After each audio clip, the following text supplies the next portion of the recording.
اگرچہ اسلام کی آمد سے قبل یہودیت کے علاوہ بھی کئی ادیان تھے، لیکن اس سے اگر کسی نے سب سے زیادہ دشمنی نبھانے کی کوشش کی تو وہ اہل یہود ہیں، جو تاحال اپنی سازشوں میں مصروف دجال کی آمد کے منتظر ہیں۔ جب انہوں نے دیکھا کہ وہ مسلمانوں کو میدان جنگ میں شکست نہیں دے سکتے تو پھر اس مکار قوم نے اہل اسلام میں فطری مغالطے ڈالنے کے لیے مختلف سازشیں تیار کی، جن میں سے ایک کا تذکرہ ہم آج کی اس ویڈیو میں آپ کے سامنے رکھنے والے ہیں۔ ناظرین، آپ دیکھ رہے ہیں یوٹیوب کے اس معتبر چینل اسپریڈ دی اسلام کو، جس نے اس یہودی کے ان 3 سوالوں کو اپنا موضوع سخن بنایا ہے، جس نے ایک عرصہ تک خلافت بنو امیہ سمیت پورے عالم اسلام کو پریشان کیے رکھا۔ لیکن حسب روایت ہم اصل موضوع کی جانب جانے سے پہلے اس قافلے میں شامل ہونے والے نئے ساتھیوں سے درخواست کریں گے کہ وہ پہلے چینل کو سبسکرائب کر کے ساتھ موجود گھنٹی کی علامت کو بھی دبا دیں۔ معزز خواتین و حضرات، یہ اموی خلیفہ عبد المالک بن مروان کا زمانہ تھا جب یہودی لابی نے مسلمانوں میں اپنے دین سے متعلقہ ابہام پیدا کرنے کے لیے ایک چال چلتے ہوئے ایک ایسے یہودی کو 3 سوالات کے ساتھ تیار کیا جس کی شخصیت میں نہ صرف غضب کا اعتماد تھا بلکہ اس کے لب و لہجے سے بھی روب چھلکتا تھا۔ اس نے ابتدا میں عالم اسلام کے مختلف شہروں میں جا کر علماء امت کو یہ چیلنج کیا کہ اگر وہ ان 3 سوالوں کا جواب دے دیں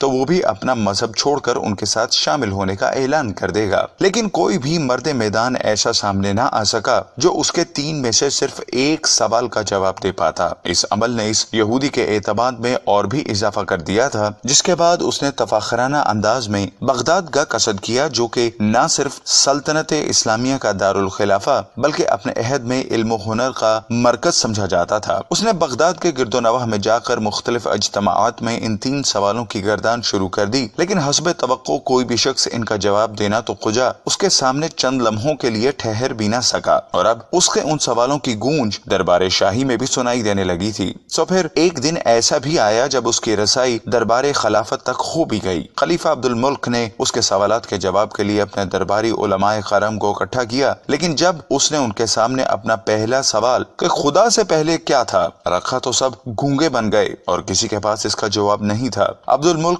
جو کہ خود بھی قرآن و حدیث سے گہرا شغف رکھتا تھا، اس کے لیے یہ صورتحال خاصی تکلیف دہ تھی۔ اس نے اسے اپنے مہمان خانے میں ٹھہراتے ہوئے کہا کہ تم رک جاؤ، ہم تمہارے سوالوں کا جواب دینے کی کوشش کریں گے۔ لیکن باوجود کوشش کے بھی اب تک اس میں کامیابی نہ ہوئی تھی کہ ایک دن اس کے مصاحب خاص نے کہا، حضور اگر آپ پسند فرمائیں تو میں کوفے کے ایک نوجوان کو اس قابل سمجھتا ہوں کہ وہ شاید اس شر کا کوئی تدارک کر سکے۔ محترم ناظرین، عبد الملک کو جو ہی امید کی یہ کرن نظر آئی، اس نے اس نوجوان کو بلانے کی اجازت دے دی، جس کے بعد فوراً ہی سرکاری ہرکارے سوئے کوفہ روانہ کر دیے گئے، اور جب وہ مطلوبہ مکان پر پہنچے تو دروازہ کھٹکھٹانے کے بعد جو مرد خدا سامنے آیا کے بارے میں مورخین کی رائے ہے کہ ان کے چہرے پر نور کا ایک سیلاب نظر آتا تھا۔ یہ میزبان اپنے عہد کی انتہائی علمی اور معتبر شخصیت حضرت امام ابن حنیفہ تھے، جو کہ ابھی عالم شباب سے گزر رہے تھے۔ عبد الملک کے قاصدوں نے آپ کو خلیفہ کا پیغام دیا اور دین کی سربلندی کی خاطر مدد چاہیے، جس پر آپ نے ارشاد فرمایا کہ ٹھہرو، میں پہلے اپنی والدہ محترمہ سے اجازت لے لوں۔